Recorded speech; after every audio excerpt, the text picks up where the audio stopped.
What are you seeing out of Brock Purdy the last 3 weeks that is the outlier, or are we seeing him return to just a quarterbacking mean? It's been too many passes that have been touched by the defense. Medium point between, kind of what we've seen out of Brock and kind of probably who he was in the first 10 or 12 games. I have no idea how the San Francisco 49ers consistently find themselves in this situation, but it seems like once again, there are questions about the San Francisco 49ers quarterback position. And in my opinion, the excuses extend far beyond just Deebo Samuel being injured or Brock Purdy's concussion timing. So I'm going to break down every possible scenario as to what's going on and what Brock Purdy's future might look like. So before we get to the content, if you join my channel memberships program, you'll gain exclusive early access to our content. Now, if breaking news happens, you obviously will get that whether you join the memberships program or not. This is more like for my Saturday morning uploads. They're usually finished by Friday night. So if you want to get that content a little sooner, you can pay something like $2, join the channel memberships program, and it helps us tremendously. Now that we get all that out of the way, work!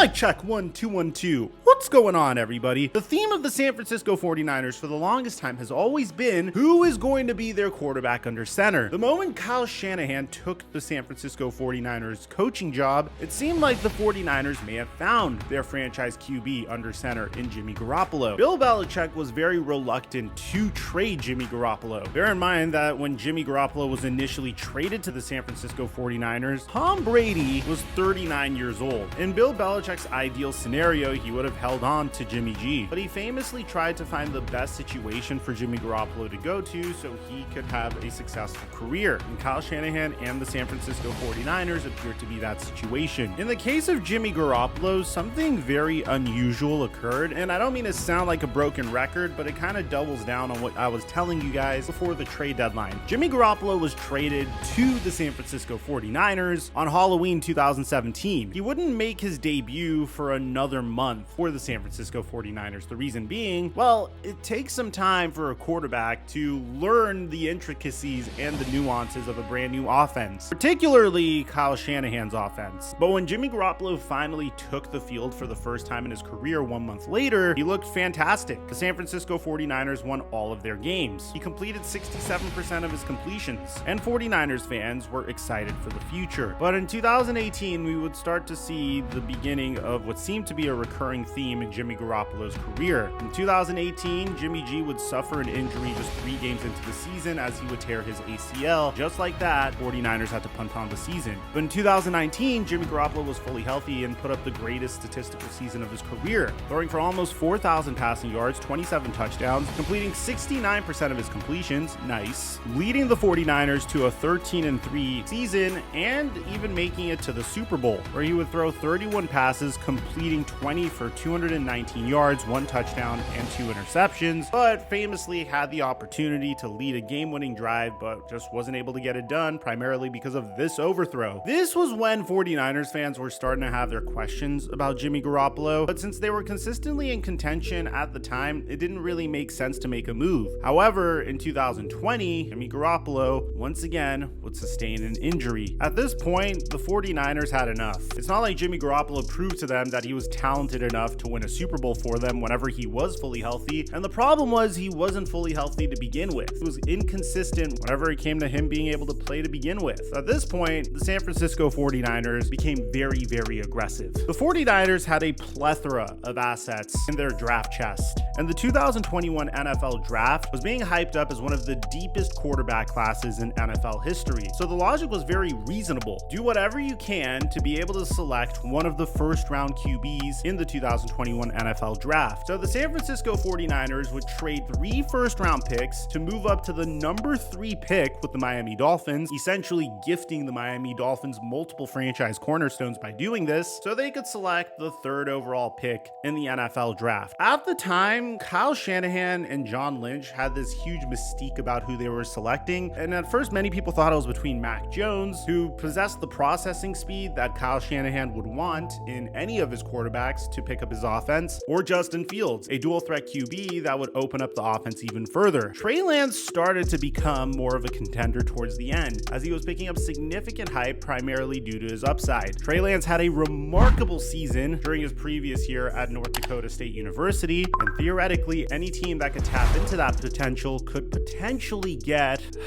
Next coming Patrick Patrick Mahomes. Needless to say, the San Francisco 49ers bit, moving up to the number 3 overall pick to select Trey Lance. And they would essentially integrate the Patrick Mahomes strategy with Trey Lance. Trey was to sit behind Jimmy Garoppolo for a full season and learn the intricacies and nuances of Kyle Shanahan's offense before getting the keys during the 2022 season. Kyle Shanahan would feature Trey Lance a few times during the 2021 season just to throw off opposing defenses and to make viewers and NFL fans say, "Oh my God, he's such a genius!" and to potentially boost Trey Lance's confidence. But when Trey Lance finally got his opportunity during the 2022 season, we saw something that was a little unusual. Kyle Shanahan ran Trey Lance heavily during the first 2 games of his career. In 2 straight games, Trey Lance rushed the ball for 16 times and gained 67 rushing yards in comparison to 31 drop back attempts. In his first week against the Chicago Bears, it rained heavily, and in his second week, well, he would suffer an injury against the Seattle Seahawks. Out went Trey Lance for the entire season. Luckily for the 49ers, they selected Brock Purdy with the final pick of the 2022 NFL draft.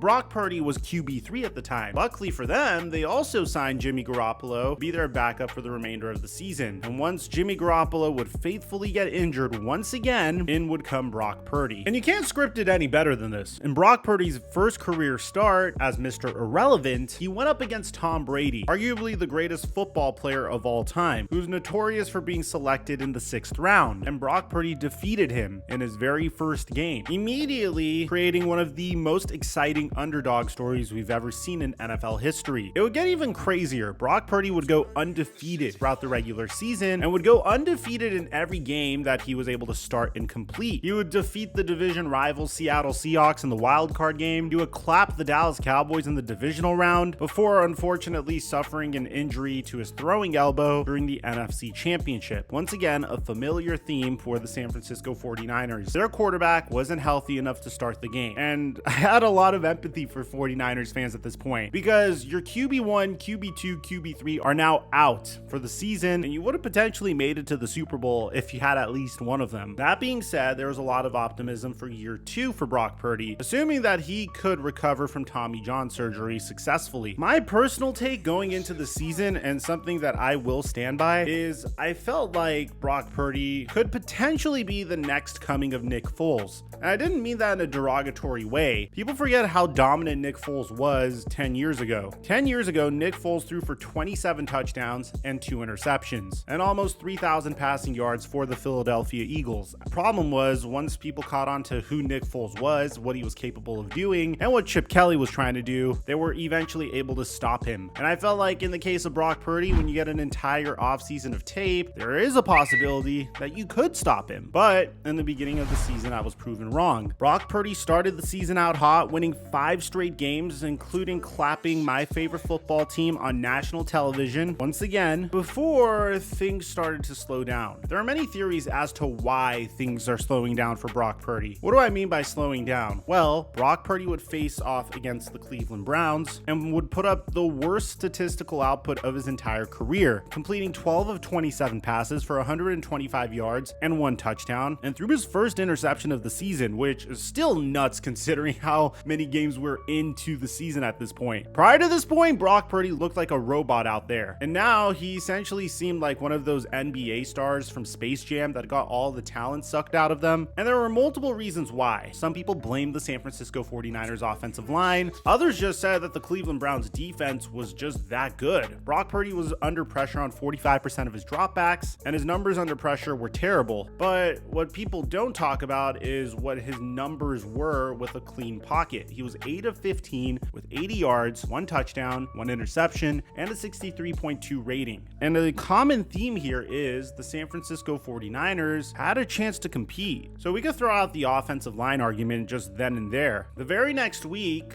it would be more of the same. Brock Purdy and the San Francisco 49ers would lose to the Minnesota Vikings 17-22. 2 weeks removed from destroying the Cowboys on national television 42-10. 2 weeks removed from at the very minimum scoring 30 points per game. Now the San Francisco 49ers once again put up a measly 17 points. This time it was when Brock Purdy failed to deliver under pressure. He had 2 instances in the fourth quarter to potentially come back and lead the San Francisco 49ers on a game-winning drive. And in both of these instances, he threw interceptions. Now, the argument here is the fact that he may have sustained a concussion on a QB sneak, and that could have affected his play. But the San Francisco 49ers decided to play him 6 days later, citing that he cleared concussion protocol. And 6 days later, we kind of got a mixed bag of results. Against the Cincinnati Bengals, Brock Purdy would throw for the most passing yards of the season. Once again, the San Francisco 49ers would put up 17 points, scoring 1 touchdown and 2 interceptions. The Cincinnati Bengals would destroy them 31-17, which is leading to many fans asking, what is going on with Brock Purdy? Is this the end of Brock Purdy? The stakes are significantly higher this year than it was in any other year because, guys, the 49ers at this point punted on Trey Lance and received only a 4th-round pick in return for him after starting him for 2 games. They had that much faith in Brock Purdy. They put all of their eggs in Brock Purdy being the next coming of Tom Brady, essentially, which was a little reckless in my opinion. So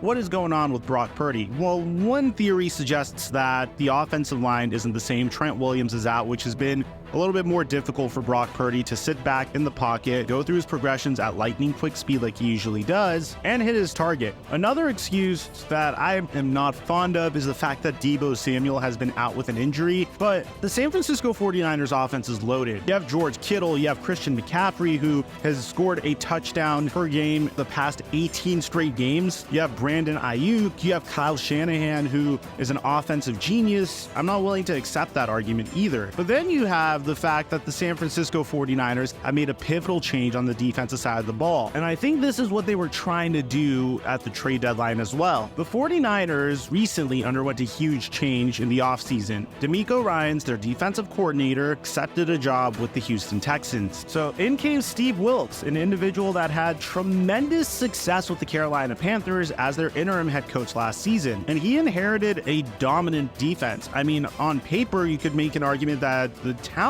on this defense is even better than it was last year. And so far, they're 5th in the NFL for points against and 5th in the NFL for points for. So I don't know how much of a regression the San Francisco 49ers defense really had. But I suppose that you could say they're not as dominant as last year where they were 1st in points against, and maybe that's what affected them. And I suppose since Brock Purdy has been placed in a lot of situations where game has been on the line and it's been up to him for him to lead the San Francisco 49ers to a game-winning drive, perhaps that's way too much pressure for him to take. It's still relatively early in his career. I mean, we're talking about a guy that has played in 17 total games so far, and throughout the 17 total games, he's thrown 25 touchdowns to 9 interceptions. It's just the fact that before he looked like a robot that was mistake-free, and the past 3 games has been anything but. So the question is, which Brock Purdy is the real Brock Purdy? And the only way we could tell is we have to sit back and watch the rest of the season fold out. I think the San Francisco 49ers are doing whatever they can to bolster their defense. They traded for Randy Gregory a few weeks ago. They swung a huge trade for Chase Young on the trade deadline, which was practically a steal, in my opinion, giving up a 3rd-round pick to get the number 2 overall pick in the 2020 NFL Draft. He's been playing remarkably, reuniting him with Nick Bosa. My jaw was at the floor when we found out that news. But even if that is the case, is that really an individual that is capable of being your franchise QB? You have this suffocating defense. You have an offensive genius for your head coach. You have a top 3 tight end, at minimum a top 5 wide receiver core, a